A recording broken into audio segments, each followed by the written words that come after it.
السلام علیکم ناظرین، آپ دیکھ رہے ہیں فلائی نیوز۔ 5 اگست کی کال کے مقابلے میں 90 دن کا پلان کہاں سے آ گیا؟ عالیہ حمزہ کا علی امین کے بیان پر رد عمل۔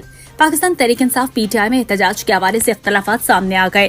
لاہور میں پریس کانفرنس کے دوران وزیر اعلیٰ خیبر پختونخوا علی امین گنڈاپور نے 90 روز کی تحریک کا اعلان کرتے ہوئے کہا کہ ہم اس تحریک میں آر یا پار کریں گے، حکومت میں رہیں یا نہ رہیں ہمیں اس سے فرق نہیں پڑتا، لیکن ہم ملک کے کونے کونے میں جائیں گے اور عوام کو متحرک کریں گے۔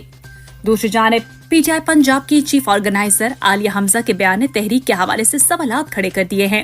عالیہ حمزہ نے ایک بیان میں کہا ہے کہ کیا کوئی اس بات پر روشنی ڈالے گا کہ کل یا آج بانی پی ٹی آئی کی رہائی کیلئے اصلاحی عمل کا اعلان ہوا۔ انہوں نے یہ بھی پوچھا کہ پی ٹی آئی کی احتجاجی تحریک کہاں سے اور کیسے چلے گی۔ عالیہ حمزہ نے مزید پوچھا کہ 5 اگست پر احتجاج کی کال کے مقابلے میں 90 دن کا پلان کہاں سے آیا ہے؟